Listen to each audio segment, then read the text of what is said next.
이 땅의 구세주로 강림하신 예수께서 십자가에서 죽으시고 사흘 만에 부활하시고 그리고 40일 동안 세상 계시다가 예루살렘 가까이 있는 감람산에서 제자들이 보는 앞에서 승천하십니다. 그리고 승천하시기 직전에 예수님께서 그 제자들과 그 무리들에게 이런 말씀을 하십니다. 예루살렘을 떠나지 말고 아버지께서 약속하신 것을 기다리라. 오직 성령이 너희 가운데 임하시면 너희가 권능을 받고 예루살렘과 온 유대와 사마리아와 땅끝까지 이르러 내 증인이 되리라. 그런 말씀을 하십니다. 아버지께서 약속하신 것, 그것은 성령의 강림이라고 하는 것을 제자들이 알면서 다락방에 올라가서 이 120명의 성도들이 전심을 다해서 기도를 합니다. 그랬더니 열흘 지나서 오순절이 되어서 성령이 강림하고 그리고 각종 방언을 말하면서 기도를 했다는 겁니다.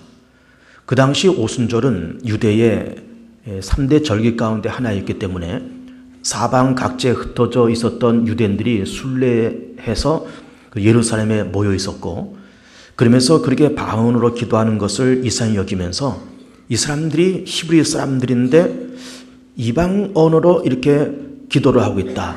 그러면서 의아해서 생각할 때에 저 사람들이 세술에 취했구나 이렇게 얘기를 했을 때 베드로와 제자들이 일어나서 두 가지 이야기를 합니다.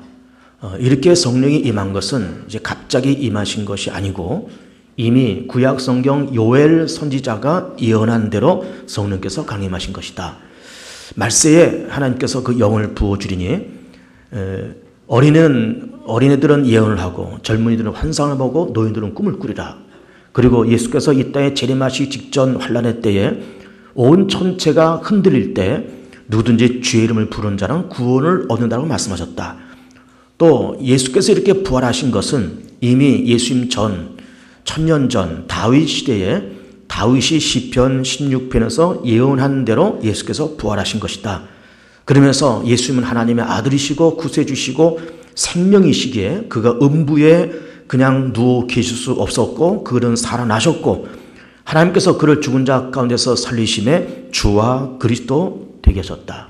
이런 말씀을 이제 본문에서 쭉 하시고 있습니다. 그래서 오늘 우리는 본문을 좀 자세히 보기 위해서 여러분께서 이제 성경 본문을 직접 한번 보시기 바랍니다. 2장 1절 보면 오순절날이 이미 이르매 유대 사회에는 3대 절기가 있었습니다. 유월절과 오순절과 가을에 있는 초막절입니다. 유월절은 이스라엘 민족이 출애굽을 한 것을 기념하는 절기고 오순절은 말 그대로 유월절에서 50일 지난 절기를 이야기합니다. 보리를 추수하는 계절이고 그리고 첫 수확을 거두는 그런 계절이고 그리고 초막절은 이스라엘 민족이 출애굽을 하면서 광야에서 초막을 짓고 살았던 것을 기념하는 절기면서 가을에 있는 추수감사 절기와 비슷한 그런 초막절을 이 사람들이 그렇게 지킵니다. 이렇게 3대 절기가 되면 유대인들은 국내에 있든지 국외에 있든지 12살 이상 된 모든 유대인들은 예루살렘에 순례하면서 제사를 드리고 성전세도 내고 예배를 참석하고 이렇게 하는 것이 이들의 전통적인 그런 문화였습니다. 그래서 오순절이 임했다라고 하는 것은 예수님께서 십자가에서 죽으셨을 때 그리고 부활하셨을 때가 유월절이잖아요. 그리고 승천하시면서 예루살렘을 떠나지 말고 아버지께서 약속하신 것을 기다려라. 그래서 이 사람들이 120명이 다락방에 올라가서 전심을 다해서 기도했다는 것 아닙니까? 그러니까는 6월절 지나서 40일이 지나서 예수께서 승천하시고 그리고 오순절까지 열흘이 남았잖아요. 그래서 열흘 동안 전심을 다해서 기도했다는 겁니다. 그래서 열흘 동안 전심을 다해서 기도했더니 오순절날의 이름에 2절에 호련히 하늘로부터 급하고 강한 바람 같은 소리가 있어 그들이 앉은 온 집에 가득하며 바람 같은 성령이 임했다는 겁니다. 훅 하고 어떤 존재를 느낄 만한 그런 어떤 성령의 강림을 느끼면서 3절에 마치 불의 혀처럼 갈라진 것들이 그들에게 보여 각 사람 위에 하나씩 임하였더니 그 성령의 뜨거운 불이 각 사람 머리 위에 심령 위에 그렇게 임했다는 거죠. 그래서 뜨거움과 예수 그리스도를 믿는 뜨거운 믿음 또 전도하고 싶은 뜨거운 어떤 믿음, 또 회개하고 또 죄를 감당하고자 하는 어떤 뜨거운 열정이 그렇게 임했다는 겁니다. 그래서 4절에 그들이 다 성령의 충만함을 받고 성령의 말하게 하심을 따라 다른 언어들로 말하기를 시작하니라. 다른 언어로 말했다. 방언을 말했다는 것 아닙니까? 이 방언은 두 종류의 방언이 있습니다. 첫째는 외국어가 방언이고 두 번째는 하나님과 기도하는 그 사람만이 알 수 있는 그런 언어의 방언이 있는 거죠. 그런데 지금 사도행전 2장에 나타나는 이 방언은 외국어로서의 언어를 얘기하는 겁니다. 지금 오순절이 되어서 사방각지에 흩어졌던 유대인들이 다 예루살렘에 모여서 왔는데 거기서 120명이 와글와글거리면서 외국어로 지금 기도를 하고 있다 그 말입니다. 그래 이걸 본 이 순례객들이 이 사람들은 유대인들이고 히브리 사람들인데 그럼 히브리 말로 기도하든지 히브리 말로 찬송을 해야 되는데 나는 애굽에서 왔는데 이 사람들이 애굽어로 이집트어로 지금 기도하고 있고 나는 로마에서 왔는데 이 사람들이 이탈리아어로 또 찬송하고 있고 나는 지금 저 아랍에서 왔는데 아랍어로 기도하고 있고 그러면서 외국어로 기도하고 있는 이 모습을 지금 보고 있는 겁니다. 그래서 5절에 그때 경건한 유대인들이 천하 각구로부터 와서 예루살렘에 머물러 있더니 이 소리가 나매 큰 무리가 모여 각각 자기의 방언으로 제자들이 말한 것을 듣고 소동하여 자기의 방언으로 거기에 몰려든 사람들의 그 나라의 언어로 기도를 하고 있는 것을 보면서 소동이 일어났다는 겁니다. 그래서 7절에 다 놀라 신기하게 여겨 이르되 보라 이 말하는 사람들이 다 갈릴리 사람이 아니냐 우리 각 사람이 난 곳 방언으로 듣게 되는 것이 어찌 됨이냐 이상하다 이 말이에요. 이 사람들은 히브리 사람들이고 갈릴리 사람들인데 어떻게 우리 언어를 언제 배웠지 어떻게 말하는 거지 그러면서 의아하게 여겼다 그 말이에요. 9절에 우리는 바데인과 메데인과 엘람인과 또 메소포타미아 유대와 갑바도기아 본다와 아시아 부르기와 밤빌리아 애굽과 및 구레네에 가까운 리비아 여러 지방에 사는 사람들과 로마로부터 온 나그네 곧 유대인과 유대교에 들어온 사람들과 그레네인과 아라비아인들이라 우리가 다 우리의 각 언어로 하나님의 큰 일을 말함을 듣는도다 하고 여러 지역 언어로 지금 말하고 있다 이 말이에요. 그래서 12절에 다 놀라며 당황하여 서로 이르되 이 어찌된 일이냐 하며 또 어떤 이들은 조롱하여 이르되 그들이 새술에 취했다 하더라. 이 신비한 광경을 놓고 보면서 이 사람들이 하는 말이 이 순례객들이 하는 말이 이 사람들 새술에 취했다 이렇게 말을 했다는 겁니다. 새술이 무엇인가? 갓 담은 술이라 그 말이에요. 담은 지 얼마 안 된 그런 술이다 그 말이에요. 이 술이 담아서 얼마 안 된 술이 있고 몇 년 묵은 오래된 술이 있겠죠. 그래서 예를 들어서 갓 담은 술은 먹으면 금방 취한다든지 또 오래 묵은 술은 이 입에는 달고 들어가는데 이것이 오래 있다가 취한다든지 이런 어떤 특징이 있었다고 보는 것이고 그러면서 지금 이 신비한 현상이 일어났을 때가 언젠가 하면 아침 9시입니다. 그렇기 때문에 새술에 취했다는 것은 이렇게 해석할 수 있습니다. 갓 담은 술을 먹었구나. 아마도 갓 담은 술은 금방 취하는 그런 능력이 있어서 이 사람들 먹은 지 얼마 안 됐고 담근 지 얼마 안 된 술 먹어서 금방 취했구나. 이런 얘기를 좀 하고 있는 겁니다. 그래서 14절에 베드로가 11사도와 함께 서서 소리를 높여 이르되 유대인들과 예루살렘에 사는 모든 사람들아 이 일을 너희로 알게 할 것이 내 말에 귀를 기울이라 때같이 삼시니 너희 생각과 같이 이 사람들이 취한 것이 아니라 때가 삼시라고 하는 것이 뭔가 하면은 항상 성경에 나오는 시간에 6을 더하면은 우리 시간이 됩니다. 왜 그런가 하면은 우리는 하루의 시초를 밤 12시부터 하루의 시초를 잡지 않습니까? 그래서 1시, 2시 이렇게 가는데 유대인들은 아침 해 뜰 때 6시부터 기점을 잡고 해 뜰 때부터 해 질 때까지 아침 6시부터 저녁 6시까지 이것을 12등분을 나눈 거예요. 그래서 12시가 0시, 우리로 말하면 6시가 0시가 되는 거죠.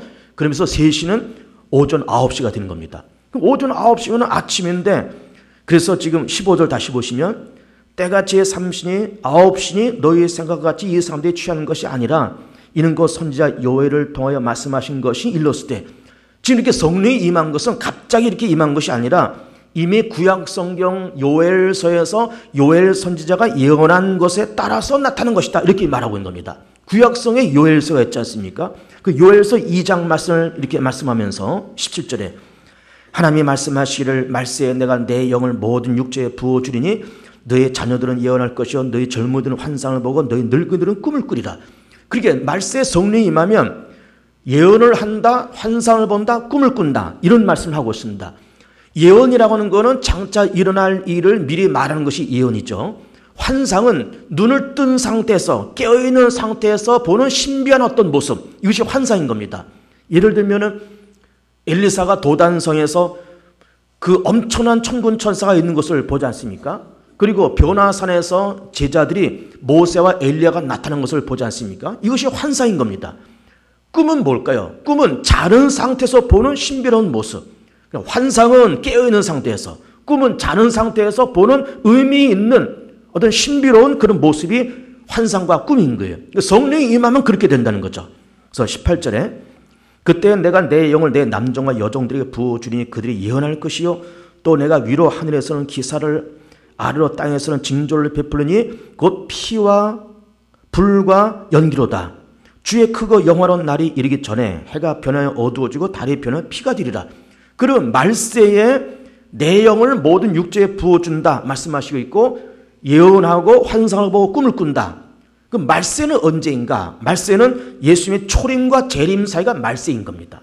베들레헴에서 탄생하셨을 때 그때부터 말세가 시작되어서 예수께서 부활 승천하시고 하나님 보좌 우편에 앉아 계시다가 세상을 심판하시고 악한 마귀를 멸하러 오실 그 마지막 때, 이 마지막 재림의 때, 초림과 재림의 때가 말세고, 그리고 지금 20절과 21절에서 해가 변하여 어두워진다, 달이 변하여 피가 된다는 것은 이 말세의 마지막 부분, 예수님의 재림이 임박한 그때에 어떤 천체의 변동이 일어난다는 거죠.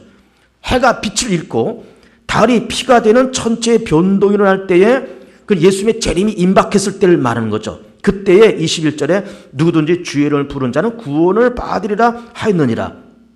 22절 이스라엘 사람들아 이 말을 들으라. 너희도 아는 바 같이 하나님께서 나사렛 예수로 큰 권능과 기사와 표적을 너희 가운데서 베푸사 너희 앞에서 그를 증언하셨느니라. 그럼 하나님께서 구세주 예수를 이 땅에 보내시고 예수께서 죽은 자도 살리시고 물리를 거리시고 오병이어를 일으키시면서 많은 표적을 하셨잖냐 이 말이에요. 그리고 죽은 자 가운데서 살리시는 그런 역사를 만드시면서 예수께서 정말로 하나님의 아들 되심과 주 되심과 그리스도 되심을 증언하셨잖냐 이 말이죠. 23절에 그가 하나님께서 정하신 뜻과 미리 아신 대로 내준 바 되었거늘 너희가 법 없는 자들의 손을 빌려 못 박아 죽였으나. 그러니까는 하나님께서 독생자 예수를 구세주로 이 땅에 보내셨는데 내준 바 되었는데 너희가 법 없는 자들의 손을 빌려서, 법 없다는 말이 뭘까요? 율법이 없는 자들, 하나님의 법이 없는 자들, 결국 이방 사람들을 말하는 것이고 로마 사람들을 말을 하는 겁니다. 로마 사람들의 손을 빌려서 네가 구세주 예수를 못 박아 죽였다. 그런데 24절 하나님께서 그를 사망의 고통에서 풀어 살리셨으니 이는 그가 사망에 매여 있을 수 없었음이라. 왜 매여 있을 수 없었는가? 그는 하나님의 아들이시고 생명이기 때문에. 25절에 다윗이 그를 가리켜 이르되, 왜 지금 다윗이 이렇게 갑자기 튀어나오는가 하면은 아까 지금 성령이 임한 것도 갑자기 임한 것이 아니고 이미 구약성경 요엘서에서 예언한 대로 성령이 임했다 이런 얘기고, 예수께서 부활하신 것도 갑자기 부활하신 것이 아니라 이미 1000년 전 다윗이 시편 16편을 통해서 예언한 대로 예수께서 부활하셨다는 겁니다. 정말로 시편 16편 말씀이 이 말씀이 똑같이 그렇게 기록되어 있어요. 계속 보시면 25절에 이것이 시편 16편 말씀입니다. 다윗이 그를 가리켜 이르되 내가 항상 내 앞에 계신 주를 배웠으며, 내 앞에 계신 주 성부 하나님을 내가 배웠으며 나로 요동하지 않게 하기 위하여 그가 내 우편에 계시도다. 그러면 내 마음이 기뻐했고 내 혀도 즐거워했으며 육체도 희망에 거하리니 이는 내 영혼을 음부에 버리지 아니하시며. 음부에 버리지 아니하셨다. 음부란 말은 죽음 혹은 무덤 이런 말입니다. 다윗이 고생을 많이 한 사람이잖아요. 죽을 고비고비를 많이 넘겼음에도 불구하고 다윗을 그런 죽음의 자리에 버리지 않았다 그 말이에요. 맞는 말이죠. 그리고 중간에 주의 거룩한 자로 썩음을 당하지 않게 하실 것이며다. 주의 거룩한 자가 누굴까요? 예수를 말을 하는 겁니다. 그러니까 벌써 예수님의 부활 사건이 1000년 전에 다윗의 시편을 통해서 그 예언되었다는 거죠. 그래서 28절에 주께서 생명의 길을 내게 보이셨으니 주 앞에서 내게 기쁨이 충만하게 하시리로다 하였으므로 형제들아 내가 조상 다윗에 대하여 담대히 말할 수 있노니 다윗이 죽어 장사되어 그 묘가 오늘까지 우리 중에 있도다. 그는 선지자라. 다윗을 왜 선지자라고 말을 하는가 하면은 이미 1000년 후에 예수께서 부활하실 것을 미리 말했기 때문에 선지자다 이렇게 말을 하는 겁니다. 그는 선지자라. 하나님이 이미 맹세하사 그 자손 중에서 한 사람을 그 위에 앉게 하리라. 그 자손 중에서 한 사람. 예수님께서 다윗의 혈통을 통해서 탄생하지 않습니까? 그래서 그 자손 중에 한 사람이 이렇게 말을 하는 겁니다. 그래서 한 사람을 그 위에 앉게 하리라 하심을 알고 미리 본고로 그리스도의 부활을 말하되 그가 음부에 버림이 되지 않고 그의 육신이 썩음을 당하지 아니하시라 하더니 이 예수를 하나님이 살리신지라. 아니하시라 하더니란 말이 뭘까요? 이미 1000년 전에 그렇게 예언을 하시더니 그 말이에요. 그렇게 예언을 하시더니 정말 예언대로 하나님이 예수를 죽은 자 가운데서 살리셨다. 이 일에 우리는 증인이다. 이런 얘기죠. 33절에 하나님이 오른손으로 예수를 높이시며 그 약속하신 성령을 아버지께 받아서 너희가 보거든 이것을 부으셨느니라. 그러니까는 성부 하나님은 성자를 보내시고 성자가 인류의 죄를 위해서 죽었는데 하나님은 그 성자를 살리시고 살아나신 예수는 성부 하나님께로부터 다시 성령을 받아서 모든 육체에 지금 부어주고 계신다 그 말이에요. 34절에 다윗은 하늘에 올라가지 못했으나 치 말하 이르되 주께서 내 주에게 말씀하시를. 주가 2번 나오십니다. 주께서 내 주에게. 앞에 있는 주는 성부, 뒤에 있는 주는 성자. 그러니까 성부가 성자에게 말씀하시기를 내가 내 원수로 사단이죠. 사단을 내 발등상에 되게 하기까지 넌 내 우편에 앉아있으라 하셨도다. 발등상이 뭡니까? 발판을 얘기하는 발판. 그러니까는 사단이 발판된다 그 말은 뭡니까? 사단을 완전히 정복한다 그 말이에요. 예수께서 사단을 완전히 정복할 때까지 너는 내 우편에 앉아있으라 라고 그렇게 말씀하셨다 이 말이에요. 36절에 그런데 이스라엘 온 집은 확실히 알지니 너희가 십자가에 못 박은 이 예수를 하나님의 주와 그리스도 되게 하셨느니라 하니라. 그렇게 미련하고 어리석은 이스라엘 사람들이 법 없는 로마 사람들을 빌어서 예수를 십자가에 죽였는데 하나님은 그를 죽은 자 가운데서 살리셨고 이것이 이미 1000년 전에 예언되었고 그리고 그 예수 그리스도를 살려서 하나님은 그 예수를 주와 그리스도 되게 하셨다. 이런 말씀을 지금 하시고 있는 겁니다. 자, 이 저를 보세요. 이제 성경 볼 것도 없고 저를 보시면 됩니다. 오늘 설교의 제목은 세수에 취한 사람들이라는 이런 제목입니다. 성령에 대한 이야기를 좀 하려고 합니다. 성령이 임하면 사람이 어떻게 될 거냐 이런 말씀을 드리려고 그런 겁니다. 성령을 이렇게 정의를 내립니다. 성령은 하나님의 영이고 그리스도의 영이고 동시에 구체적인 인격체를 가진 하나님의 영적 실체, 구체적인 인격을 가진 하나님의 영적 실체. 구체적인 인격을 가졌다고 하는 말을 왜 하는가 하면은 성령이 이렇게 임해서 뭐 가슴이 뜨거워지고 방언이 열리고 이런 어떤 현상으로만 성령을 이해하지 말고 성령이 구체적인 인격을 가져서 내게 말씀도 하시고 나를 만져주기도 하시고 나를 깨우쳐주기도 하시고 내게 힘과 용기를 주시는 그래서 구체적인 인격을 가진 하나님의 영적 실체다. 이렇게 성령을 일단 정의를 내려봅니다. 그럼 그 성령께서 사람의 마음을 감동해서 예수를 믿게 만들고 우리가 죄인한 사실을 고백하게 만들고 우리가 연약했을 때 새 힘을 주시고 또 우리가 갈 바를 알지 못했을 때 갈 길을 열어주시고 보여주시고 확신을 주시고 의지를 주시고 우리의 갈 길을 인도해 가시고 회개하게 만드시고 고백하게 만드시는 그분이 바로 성령 하나님이신 것이죠. 근데 우리는 성경 말씀 보면 오늘 우리가 2장을 보고 있는데 그 성령이 그 다락방에 임할 때 바람같이 임했다고 했습니다. 근데 성령이란 말의 그 원어는 히브리 원어는 루아흐라고 이렇게 되어 있으면서 그 루아흐라는 말은 바람이라는 말이에요. 그럼 놀랍지 않습니까? 바람이라는 말을 성령으로 그렇게 사용하고 있습니다. 성경 본문에서. 그럼 왜 바람이라고 그렇게 성령을 표현할까? 여러분 바람은 뭡니까? 공기가 움직이는 것이 바람이잖아요.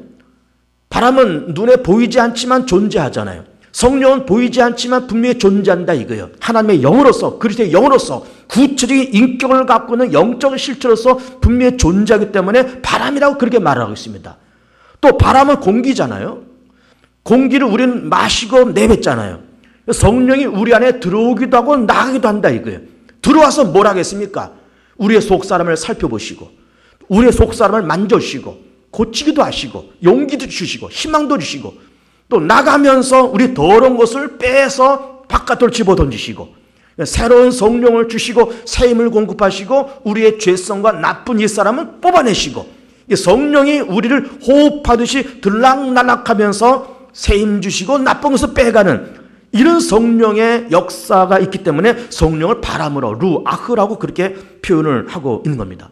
근데 우리는 이 본문에서 바람이라고 그렇게 말하고 있지만은 다른 성경 예를 들면 복음서나 다른 곳에는 성령을 바람 혹은 물 혹은 불 혹은 기름 혹은 비둘기 이렇게 표현하는 것을 우리는 봅니다. 그럼 우리 이런 말을 보면서 수학적인 공식으로 성령 이퀄 바람, 성령 이퀄 비둘기 이렇게 생각하면 안 되는 겁니다. 그것은 같다는 성령은 비둘기다, 성령은 바람이다 그렇게 해석하면 안 되고 바람 같은, 비둘기 같은, 물 같은, 기름 같은한 말을 붙여야 됩니다. 바람 같은 성령, 물 같은 성령, 비둘기 같은 성령 그렇게 표현을 해야 옳다 이 말이에요. 그럼 왜 오늘 사도행전 2장에서는 바람 같은 성령이 임했다고 그렇게 말씀하실까? 말씀드린 것처럼 바람이라는 것은 눈에 보이지 않지만 느낄 수 있지 않습니까? 존재하고 느낄 수 있어요. 훅 하고 부는 바람을 느끼잖아요. 성령이 나를 만져주는 것을 느낄 수 있습니다. 여러분 예를 들어서 산 위에 올라갔어요. 산 꼭대기에 섰는데 시원한 바람이 붑니다. 바람을 느끼잖아요. 성령이 나를 만져주신 것을 느낄 수가 있습니다. 그래서 바람 같은 성령 훅 하고 임하는 느낄 수 있는 그런 존재로서 우리 가운데 다가오더라 이 말이에요. 물 같은 성령, 물은 뭡니까? 한참 더울 때 냉수 한 사발 마시면 시원하잖아요. 그래서 우리가 답답하고 희망이 없고 낙심되고 그랬는데 성령이 우리 안에 들어와서 새 힘 주시고 용기 주시고 할 수 있다라고 희망을 주셨을 때 오는 그 기쁨, 자신감, 용기, 그래서 그 시원함 같은 그런 느낌을 받으면서 물 같은 성령 이렇게 얘기하는 겁니다. 불 같은 성령은 왜 그렇게 말할까요? 성령이 임하면은 막 뜨거워지면서 예수 믿는 것이 뜨거워지고 기도가 뜨거워지고 봉사가 뜨거워지고 헌신이 뜨거워지고 전대 열정이 뜨거워지고 예수가 나의 주님이시라는 그런 확신이 뜨거워지고 그래서 불 같은 성령이라는 말을 하고 있는 겁니다.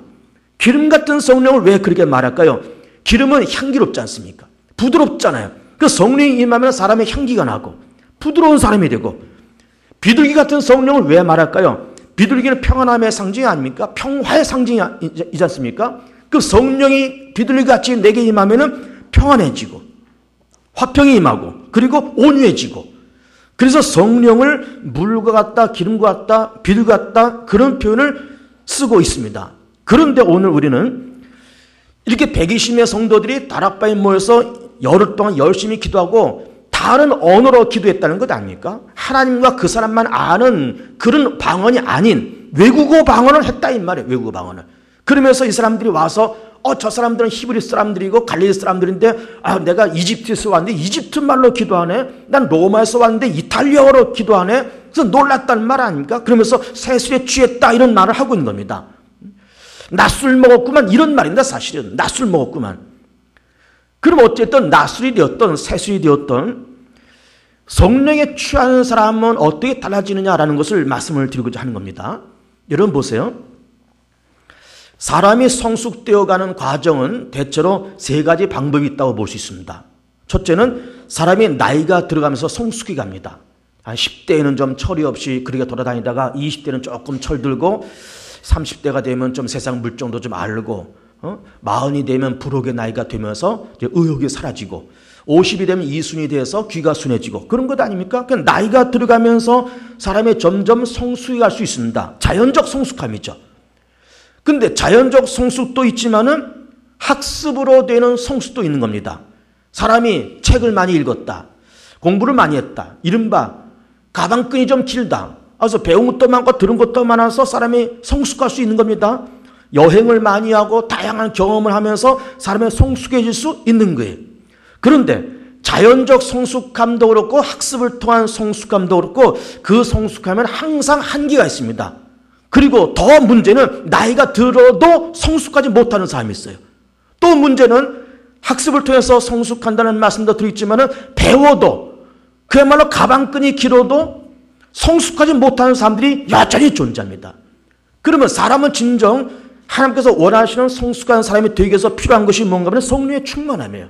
오늘 사도행전 2장에서 말씀하시듯이 성령이 그 사람을 만져시고 성령이 그 사람을 감동하면 그 사람은 성숙한 사람이 됩니다. 여러분, 성령 충만하면 사람이 어떻게 되는 거예요? 나 성령 충만하면 막 방언하고 이리저리 뛰어다니고 뭐 기도원 돌아다니고 뭐 별별 이 사람 저 사람한테 뭐 예언해주고, 그것만이 성령 충만함입니까? 저는 성령 충만하면 이렇게 정의를 내려보고 싶습니다. 사람이 성령 충만하면 어떻게 되는지 압니까? 하나님 앞에서 지극히 정상적인 인격체가 됩니다. 성령 충만하면 그렇게 되는 거예요. 지극히 정상적인 인격체가 되는 것이, 이것이 바로 성령 충만한 사람의 모습인 거예요. 그 사람 개인을 놓고 봐도 그렇고, 가정을 놓고 봐도 그렇고, 교회 생활하는 모습도, 가정 생활하는 모습도 그렇고, 사회생활하는 모습, 직장생활하는 모습도 그렇고, 하나님 앞에서 서 있는 모습도 지극히 정상적인 인격체로서 살더라, 그 말이에요. 사람이 배운 것은 있고 가방 끈은 긴 것 같은데 교회생활 잘 못하는 분도 있습니다. 멀쩡한 직장, 인류 대기업에 들어갔는데 그 대기업에서 적응 못해서 중도 탈락하고 뭐 몇 달 다니다가 그만두고 뭐 장사해본다 그러면서 돈 까먹는 사람들 많습니다. 제대로 생활을 못하는 거예요. 제대로 살지 못하는 겁니다. 성령 충만함이란 하나님 앞에서 지극히 정상적인 인격체가 되는 것이, 이것이 바로 성령 충만함입니다. 그럼 보세요. 제가 몇 가지 예를 한번 들어볼게요. 저는 부모님을 따라서 어려서부터 교회를 다녔습니다. 뭐 국민학교 한 1학년, 2학년 그 무렵부터 교회를 다녔어요. 그러면서 제 국민학교를 다니지 않습니까? 또 중고등학교 이렇게 다녔습니다. 전 교회를 열심히 다니고, 그래 주일날은 교회 열심히 다니고 주중에는 학교 열심히 다니고 다녔습니다. 근데 국민학교, 중학교 이렇게 다닐 때 학교 수업이 끝나면은 청소를 하잖아요. 근데 그 청소를 대부분 어떻게 하는가 하면은, 요즘은 어떻게 하는지 모르겠지만 분단별로 청소를 했습니다. 1분단, 2분단 이렇게 있으면 오늘은 1분단 청소, 내일은 2분단 청소 이렇게 되는 겁니다. 그러면 청소 당번이 되면 청소를 어떻게 합니까? 여러분 기억납니까? 우선 걸상을 뒤집어서 책상 위에 올려놔요. 그렇죠? 그래서 둘이 맞잡고 이걸 책상을 다 뒤로 밉니다. 그러고 나서 싹 쓸어요. 그러고 나서 또 책상을 다시 앞으로 끌고 뒤를 쓸고, 그러고 나서 또 책상 줄 맞추고. 그런데 그렇게 책상을 뒤로 물리고 이게 쓸 때, 저는 늘 청소당번이 되었을 때, 어렸을 때부터 지금까지 이해되지 않는 것이 있습니다. 그 청소를 할 때 그 교실 바닥이요, 쓰레기 지천이에요. 쓰레기 지천. 여러분도 경험하셨을 거예요. 좀 심하게 말하면 발목까지 빠질 만큼 쓰레기가 지천입니다. 거기 휴지도 있고 코푼 것도 있고 과자 부스러기 과자 봉지도 있고, 또 이게 연필을 깎아가지고 그 연필 깎은 그 부스러기들 그 잔뜩 널려 있고, 그 연필 흑심, 꺼먹은 흑심도 잔뜩 떨어져 있고 그러는 겁니다. 이것을 청소 당번할 때 청소하면서 이것이 이해가 안 됐던 거예요. 왜 이해가 안 됐느냐? 우리는 학교 다닐 때 도덕, 바른 생활, 중학교, 고등학교 올라가면 국민윤리 이런 걸 배우는 겁니다. 그럼 도덕과 바른 생활 1학년 때부터 배우는 거예요. 국민학교 1학년 때부터 바른 생활 배웁니다. 자, 좌측 통행해. 지금 우측 통행하지만 그때 좌측 통행, 복도에서 좌측 통행해라. 욕하지 말어. 휴지, 뭐 쓰레기 함부로 버리지 말어. 침 뱉지 말고 껌 같은 거 함부로 버리지 말고, 교실에서 크게 떠들지 말고, 아이들하고 싸우지 말고, 욕하지 말어. 이거 국민학교 1학년 때부터 바른 생활, 그리고 도덕 시간에 다 그 책에 기록되어 있고 선생님이 그렇게 목이 터지도록 그렇게 얘기했던 겁니다. 그런 거를 늘 배우고 들었음에도 불구하고 교실 바닥은 항상 쓰레기가 발목까지 빠질 만큼 지천이었어요. 바로 뒤에 쓰레기통이 있는데, 이거 연필을 깎을 때에도 그냥 자기 자리에서 깎으면 이게 그 바닥이 어떻게 되겠습니까? 왜 그걸 모르느냐고요. 그러면 교실 뒤에 가서 쓰레기통 뚜껑 열고 거기서 연필 깎으면 되잖아요. 휴지 자기 바닥에다 떨어뜨리지 말고 뒤에 쓰레기통이 있으니까 그 쓰레기통 열고 집어넣으면 되는데 그거는 못하는 거예요. 저는 근데 믿거나 말거나 한 번도 그렇게 한 적이 없습니다. 쓰레기 한 번도 버린 적이 없어요. 이거를 옮기면서 늘 이상하게 생각하는 거예요. 선생님이 바른 생활 시간에, 도덕 시간에 그렇게 말했는데 이게 아이들이 이해도 안 되고 안 하는 거예요. 왜 그럴까? 나는 교회를 다니고 예수 믿는 사람들이고 걔네들은 예수를 안 믿는 사람들이고. 이 말은 뭘까요? 나는 성령이 있고 걔네들은 성령이 없고. 그러면 성령이 임하면은 어떻게 된다고 제가 얘기하는가 하면은 하나님 앞에서 지극히 정상적인 인격체가 되는 겁니다. 정상적인 인격체. 아니, 이거 연필을 이걸 자기 자리에서 이걸 깎으면 이게 그 부스러기와 그 흑심 검은 게 어떻게 되겠냐고, 이게. 이거를 휴지통, 쓰레기통 앞에서 이걸 깎아야지. 근데 그거를 모른다 이 말이에요. 그걸 모릅니다. 못 배워서 그럴까요? 그렇지 않습니다. 배웠음에도 불구하고, 학습했음에도 불구하고, 나이가 들어감에도 불구하고 인격체가, 정상적인 인격체가 안 된다 이거예요. 안 됩니다, 여러분. 아침에 새벽 기도를 나올 때 우리 집이요, 우리 교회 정문에서 직선거를 한 10m나 20m만 가면 됩니다. 아주 가까운데 우리 집이 있습니다.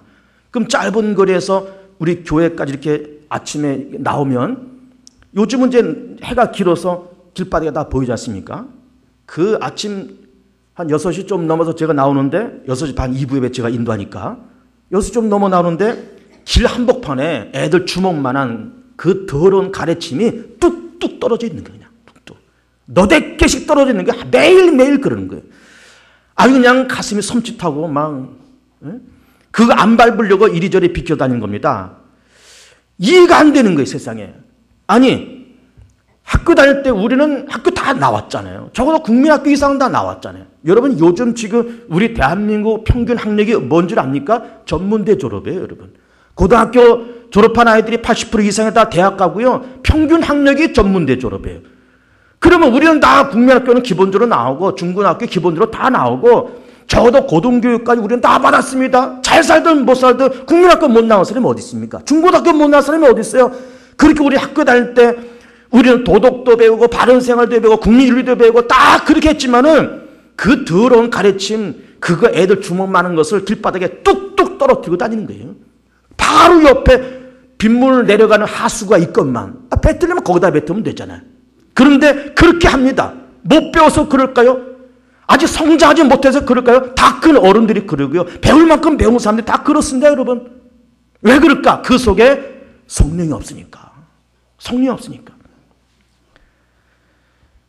요즘 최근에 누구라고 말하면 다 알만한 여자 아나운서 출신, 아주 대한민국 1% 안에 드는 그런 특수한 여자들 있죠. 미모도 있고 학력도 있고 온갖 가지고 있는 특권을 다 누린 여자들이고, 명문 집안 부잣집 시집 가가지고 자식을 낳아가지고 불법으로 무슨 외국어 고등학교를 입학을 시켰다는 거예요.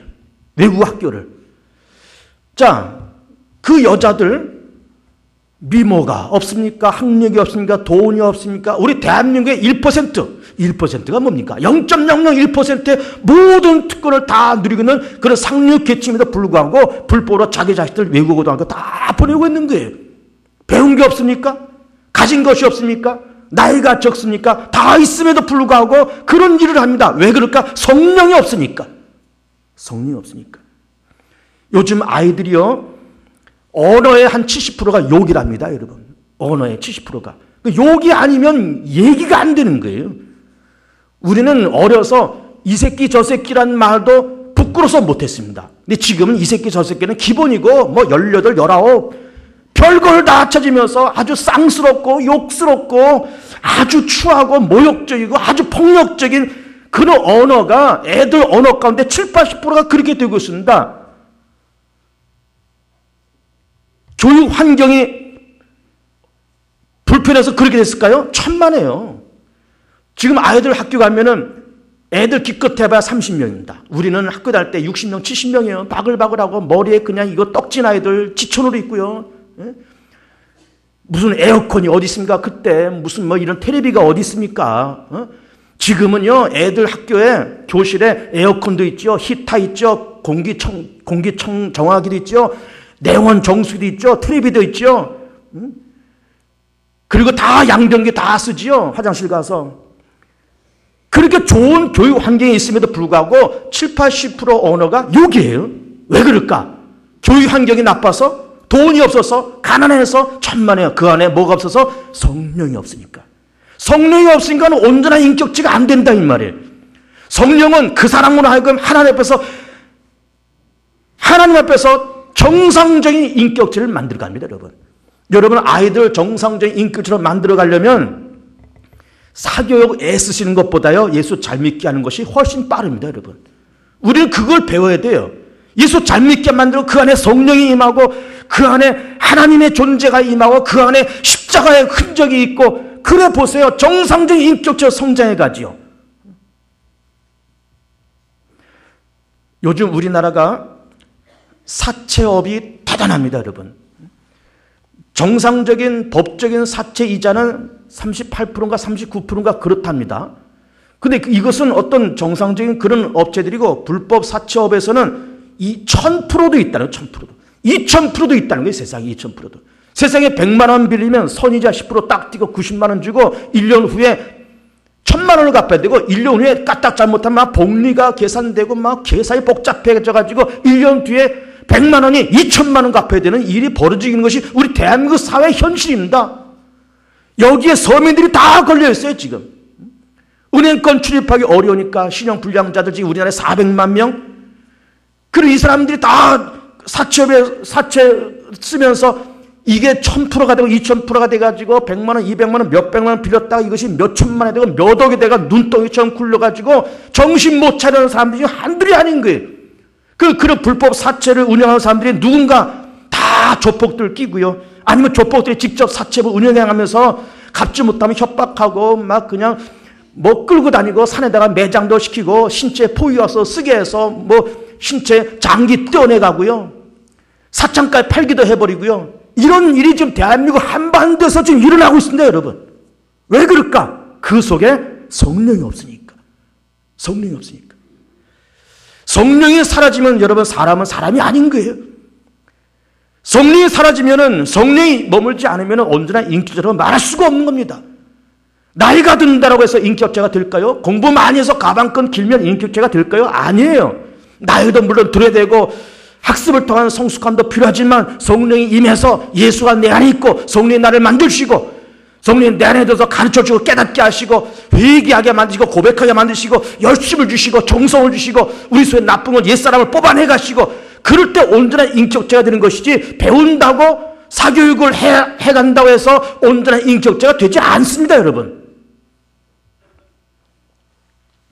성령이 우리 안에 임해서 하나님의 존재도 깨닫고 하나님의 존재를 두려워할 줄도 알고, 이렇게 하면 다음에 어떤 일이 벌어질 거라고 하는 미래를 예측할 줄도 알고, 이 일의 결과가 앞으로 어떻게 될 줄도 예측할 줄 알고, 하나님을 의식하면서 한편 감사하기도 하고 의지도 되고, 하나님을 의식하니까 죄를 함부로 지을 수 없고, 하나님을 의식하니까 어려울 때 함께 하신다는 믿음이 생기나 든든하기도 하고, 이것이 온전한 인격체지, 배움과 학벌만 가지고 스펙만 가지고 사람은 절대로 인격체가 되지 않습니다, 여러분.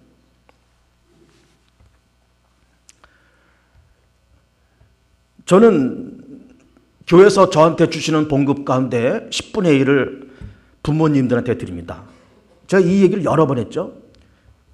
그런데 10분의 1을 부모님한테 드리면서 얼마 전에 정말 바람 같은 성령의 충동을 느꼈습니다. 오늘 사도행전 2장에서도 성령의 바람같이 훅 하고 임했다는 것 아닙니까? 그래서 막 불이 임하고 방언이 임하고 그랬다는 것 아닙니까? 성령이 나를 훅 하고 건드리는 느낌을 받았습니다. 그래서 무슨 말씀을 하신가 하면은, 제게 느낀 걸 제가 그대로 말을 할게요. 성령이 임하면서, 야, 너 박 목사, 너는 아들 하나 있지 않냐? 너 아들 위해서 한 달에 몇십만 원씩 용돈 주지? 등록금 대지? 너 아들 하나 있는 거 어학 연수 보낸다고 미국도 보냈지? 그 미국 보내면서 큰 돈도 썼지? 너는 그러면서 네 부모한테 뭘 했냐? 에? 성령이 훅 하고 저를 만지는 거예요. 깜짝 놀랐습니다. 죄송합니다, 하나님. 그래서 지난달부터 조금 더 보냅니다. 훅 하고 건드니까 정신을 못 차리겠어요. 막 정신 못 차리. 성령은 사람을 그렇게 깨우치는 겁니다. 훅 하고 깨우치는 거예요. 나쁜 짓 하고 돌아갈 때 훅 하고 깨우치면서 너 지금 뭐 하는 거야, 이놈아? 부모 공경 제대로 못할 때 훅 하고 깨우치면서 너 지금 부모한테 뭐하고 있어? 네 자식 위해서 너는 그렇게 아낌없이 쓰면서 너는 부모를 위해서 좀 펑펑 쓰면 좀 안 되냐? 훅 하고 나를 건드리는 거예요. 여러분, 사람은 나이가 들어가면서 성숙해지고 배움을 통해서 성숙해지고요. 성령의 만져오심을 통해서 더더욱 인간은 성숙해 가는 것입니다. 성령의 감동과 성령의 만져오심을 통해서 성숙해가는 여러분의 귀한 삶 되시기를 축복합니다.